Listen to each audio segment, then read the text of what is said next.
Di video pertama saya, Ternak Digital, kita telah memetakan sistem dan motif ekonomi di balik platform digital. Sekarang, melalui video ini, kita coba telaah bagaimana sistem itu berdampak pada pola pikir kolektif dan kebenaran bersama.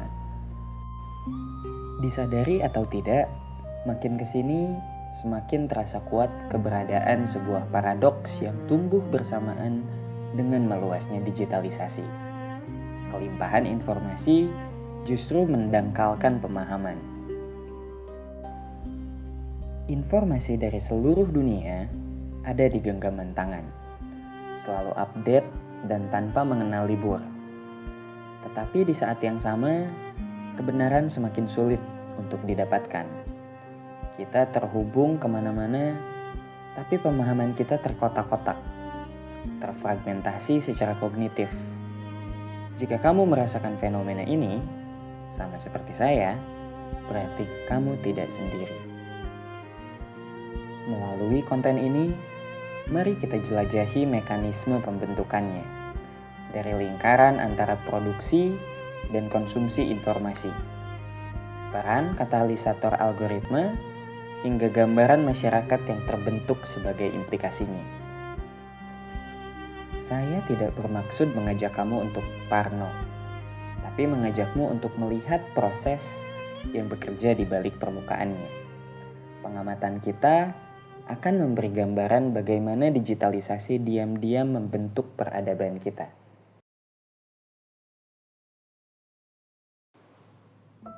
Kita mulai dengan menyoroti informasi sebagai bahan baku pengetahuan. Informasi yang tersedia melimpah di internet, menciptakan perasaan aman karena bisa diakses di mana saja, kapan saja, dan oleh siapa saja jika diperlukan. Namun, yang sering tidak kita sadari adalah bahwa tahu itu berbeda dengan faham. Tahu adalah memiliki data di ujung jari. Setiap scroll, setiap klik, seringkali hanya memberi kita potongan fakta atau judul berita yang berdiri sendiri. Otak kita merasa akrab dengan sebuah topik hanya karena pernah mendengar. Padahal, pengetahuan yang berbentuk bersifat dangkal dan terpisah-pisah. Paham lebih luas lagi. Ia adalah kemampuan menempatkan sebuah fakta pada konteks, menghubungkan informasi baru ke pengetahuan yang sudah ada, memungkinkan penerapan atau penciptaan sesuatu yang baru. Intinya, memahami bukanlah keadaan final, melainkan proses aktif yang membutuhkan usaha terus-menerus. Saya beri contoh sederhana. Semua orang tahu garam itu asin. Nunit tahu garam bisa mengurangi rasa pahit di jus alpukat. Tapi suatu hari, dia membaca bahwa sodium dalam garam bekerja menghambat sinyal reseptor pahit di lidah. Dari sini, dia paham hubungannya.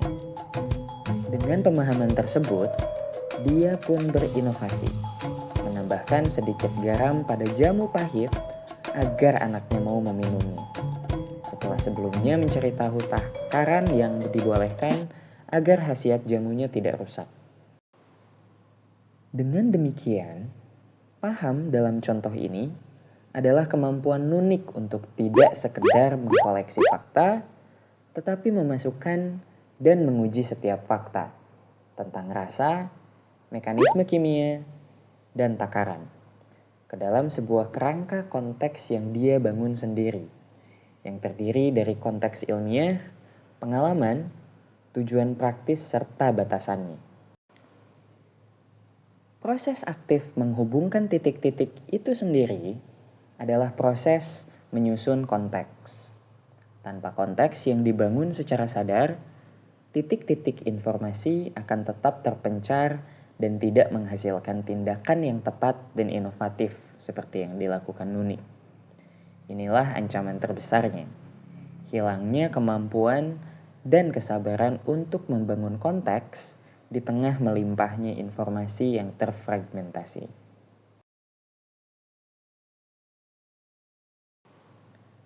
Ada dua mesin yang mendukung kemunculan paradoks tersebut. Yang pertama adalah mesin algoritma, dan yang kedua adalah mesin ekonomi perhatian. Kita mulai dengan mesin algoritma yang membelenggu. Informasi yang berdatangan ke gawai kita adalah yang viral, paling update, sensasional, atau relate dengan kita. Itu adalah hasil seleksi algoritma sesuai dengan personalisasinya. Di satu sisi, hal ini membuat kita nyaman karena relevansinya. Tapi di sisi lain, ini menciptakan ruang di mana satu sudut pandang terus dikonfirmasi, menjauhkan informasi dari sudut pandang yang berbeda. Inilah echo chambers atau ruang gema dan filter bubbles atau gelembung filter. Saya sodorkan sebuah contoh nyata yang Indonesia banget. Banjir besar melanda Sumatera Utara. Pemerintah mengerahkan tim SAR, memberi bantuan dan janji akan menormalisasi aliran sungai. Kubu A yang pro pemerintah memaknainya sebagai bukti respon cepat dan komitmen rehabilitasi. Algoritma memenuhi lini masa mereka dengan video evakuasi, foto pembagian sembako, siaran pers tentang proyek normalisasi. Sedangkan kubu B yang kritis terhadap pemerintah memaknainya sebagai bukti kegagalan kebijakan dan penyangkalan masalah. Algoritma memenuhi lini masa mereka dengan data deforestasi, laporan alih fungsi lahan, dan wawancara aktivis lingkungan. Hasilnya adalah dua realitas kebenaran yang terpisah. Di ruang gema kubu A, banjir adalah bencana alam yang membutuhkan solusi teknis. Di ruang gema kubu B, banjir adalah bencana ekologis, butuh perubahan kebijakan yang radikal. Keduanya merasa sangat paham, karena masing-masing dikelilingi bukti dan analisis yang menguatkan. Jadi algoritma tidak hanya mempengaruhi bagaimana kita melihat, tetapi juga mempengaruhi bagaimana kita memahami sebab akibat. I worry that if we let our real-life interaction be corralled by our filter bubbles and branded identities, we are also running the risk of never being surprised, challenged, or changed, never seeing anything outside of ourselves, including our own privilege. Kira-kira artinya, saya khawatir jika kita membiarkan interaksi kehidupan nyata kita dibatasi oleh gelembung filter dan identitas bermerek, kita juga beresiko tidak pernah terkejut, tertantang, atau berubah. Tidak pernah melihat apapun di luar dari diri kita sendiri, termasuk hak istimewa kita sendiri. Kutipan itu disampaikan oleh Jenny Odell dalam buku How to Do Nothing, Resisting the Attention Economy. Beliau adalah seniman, penulis, dan pendidik multidisiplin dari Amerika yang terkenal karena observasinya yang cermat terhadap dunia sehari-hari dan kritik terhadap ekonomi perhatian modern. Di situ, dia menggambarkan bagaimana ekonomi perhatian mengurung wawasan dalam gelembung filter dan identitas yang dilabeli. Keadaan yang menghalangi pertemuan seseorang dengan perspektif, fakta, atau pendapat ahli yang menantang pemahamannya. Keadaan yang bisa melumpuhkan proses belajar dan mempengaruhi pengetahuan yang esensial bagi otoritas epistemik. Mesin yang kedua adalah mesin ekonomi perhatian. Adalah Tim Wu, profesor hukum dan penulis buku The Attention Merchant, yang secara kritis melacak sejarah industri yang mengeksploitasi perhatian manusia. Beliau mengatakan, "The basic business model of the internet is the same as that of broadcast television or radio. The attention merchant gather audiences with free content and then sell their attention to advertisers." yang dalam bahasa Indonesia berarti kira-kira model bisnis dasar internet sama dengan televisi atau radio siaran. Pedagang perhatian mengumpulkan audiens dengan konten gratis dan kemudian menjual perhatian mereka kepada pengiklan. Kutipan ini secara langsung merujuk kepada model inti dari sebagian besar platform media sosial dan mesin pencari, yaitu perhatian sebagai komoditas. Maka, jangan heran jika platform didesain untuk memaksimalkan engagement. Artinya, memprioritaskan konten yang memicu emosi atau penasaran, senang, marah, dan takut ketimbang yang informatif, sekaligus mengutamakan kecepatan daripada kelengkapan informasinya. Dalam mesin ini, salah satu poin kunci adalah kemudahan memproduksi. Siapapun hanya dengan ponsel pintar bisa menciptakan dan menyebarkan informasi tanpa gatekeeper. Seperti disinggung di video Ternak Digital, kita adalah produsernya. Setiap konten, unggahan status, foto, video, review, dan komentar adalah produk yang kita hasilkan. Kehadiran AI menambah lapisan kompleksitas permasalahannya. Jika sebelumnya produsen konten sampah harus bekerja keras menyusun tulisan dan membuat video, kini AI bisa memproduksi esai panjang yang meyakinkan dalam hitungan menit. Hal ini memang mendemokratisasi, tapi sekaligus juga membiarkan ruang digital dibanjiri dengan opini, misinformasi, dan disinformasi yang diposisikan setara dengan fakta. Banyak juga orang yang menganggap AI sebagai pemegang otoritas kebenaran. Ini kurang tepat dan perlu mendapat perhatian. Jika ada kesempatan, saya akan mengulasnya secara khusus. Kembali ke mesin ekonomi perhatian, keadaan tadi makin diperparah oleh kurangnya literasi digital. Banyak pengguna tidak memiliki keterampilan atau setidaknya malas untuk mengevaluasi sumber informasi, tidak bisa membedakan fakta dan opini atau mengenali bias. Tidak cukup sampai di situ, pekerjaan mesin ekonomi perhatian ini seolah diberi pelumas. Pelumas itu tidak lain adalah kecenderungan otak kita yang secara alami mencari jalan pintas melalui confirmation bias. Mencari informasi yang mengkonfirmasi keyakinan yang sudah ada dan availability heuristic. Menilai sesuatu berdasarkan contoh yang paling mudah diingat.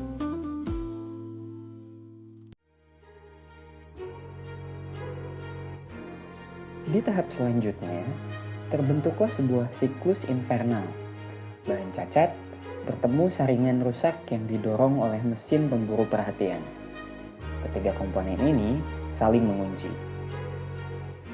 Yang pertama adalah bahan baku cacat. Artinya, arus informasi yang tidak terverifikasi diproduksi secara masif, dipercepat oleh AI sebagai supercharger. Yang kedua adalah saringan rusak.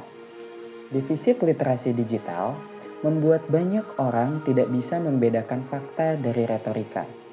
Kecenderungan alami manusia dengan confirmation bias dan availability heuristiknya menjadi bahan bakar sempurna pada sistem ini. Yang ketiga dan terakhir adalah mesin distribusi dan amplifikasi. Algoritma mendistribusikan bahan cacat itu ke dalam ruang gema, sambil memprioritaskan konten emosional dan cepat. Siklus ini berputar. Bahan cacat disuapkan ke saringan rusak oleh mesin algoritma. Engagement yang dihasilkan memberi validasi sosial. Data itu kemudian menyempitkan ruang gema dan mendorong produksi lebih banyak bahan dengan cacat serupa.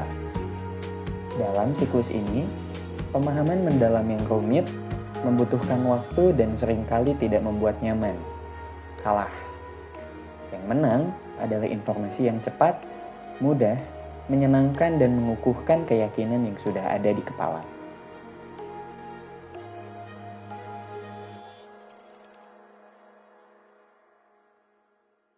Ketika siklus infernal tadi berlangsung terus-menerus, yang terjadi selanjutnya adalah goyahnya otoritas pengetahuan. Dalam ekosistem ini, seorang peneliti BRIN bisa berdiri sama tinggi dengan influencer yang asal jeplak. Contohnya, seorang ahli iklim menggugah video penjelasan data kenaikan suhu global dan hubungannya dengan deforestasi dalam format yang sederhana. Di sisi lain, konten kreator membuat video bertema serupa, tapi mengemasnya dengan cantik dan narasi yang engaging dan menghibur. Bagi audiens yang kurang literasi, kedua sumber tampak setara. Bahkan video konten kreator mungkin lebih menarik secara visual. Akibatnya, kebenaran hasil penelitian bertahun-tahun sang ahli dikalahkan oleh kebenaran versi yang tidak sah. Otoritas sang ahli tenggelam. Normalisasi sumber tidak sah ini menghancurkan fondasi pengetahuan bersama. Di TED Talk 2017 yang bertajuk We're Building a Dystopia Just to Make People Click on Ads, Zeynep Tufekci mengatakan, "This algorithm don't care about the truth. They don't care about the quality of the information. They care about engagement.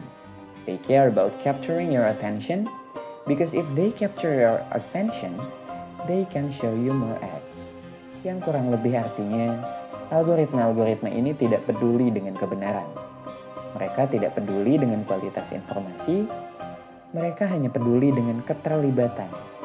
Mereka peduli untuk menarik perhatian Anda. Karena jika mereka menarik perhatian Anda, mereka dapat menampilkan lebih banyak iklan kepada Anda. Dalam presentasinya ini, Tufekci secara gamblang menjelaskan bahwa desain algoritma media sosial yang bertujuan memaksimalkan waktu pengguna di platform tidak memiliki insentif untuk menyaring kebenaran atau kualitas informasi. Hal ini menyebabkan informasi yang sensasional, emosional, atau provokatif yang seringkali palsu atau menyesatkan diutamakan. Tersebar dengan mudah dan dipercaya, menggerus otoritas sumber-sumber yang verifikatif namun kurang menarik. Bagi yang tidak familiar, Zeynep Tufekci adalah seorang akademisi, penulis, dan kolumnis terkemuka yang menghususkan diri pada persimpangan teknologi, masyarakat, dan politik, termasuk media sosial, big data, dan kecerdasan buatan atau AI.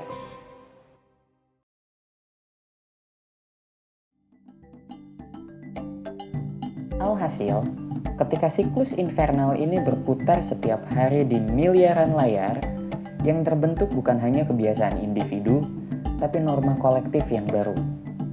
Dari sinilah terbentuk sebuah masyarakat yang disebut masyarakat post-understanding. Masyarakat ini tidak bodoh. Mereka adalah masyarakat yang terlanjur nyaman dalam ketidaktahuan yang divalidasi. Ciri-cirinya adalah kemampuan untuk memahami digantikan oleh kecepatan bereaksi. Kebenaran objektif tergusur oleh kenyamanan identitas kelompok. Ruang publik menjadi medan perang narasi dan bukan pertukaran gagasan. Otoritas epistemik sekarat. Suara ahli tenggelam oleh banjirnya informasi. Dalam masyarakat seperti ini, debat online seringkali bukan perang gagasan, melainkan saling lempar tautan dan cuplikan layar. Setiap pihak berteriak, "Baca ini," tanpa pernah benar-benar mendiskusikan isinya. Yang viral dianggap cukup benar untuk ditindaklanjuti karena mewakili suara mayoritas. Kebenaran bukan lagi soal verifikasi, melainkan soal siapa yang lebih cepat dan punya kemampuan lebih dalam menyebarkan narasi.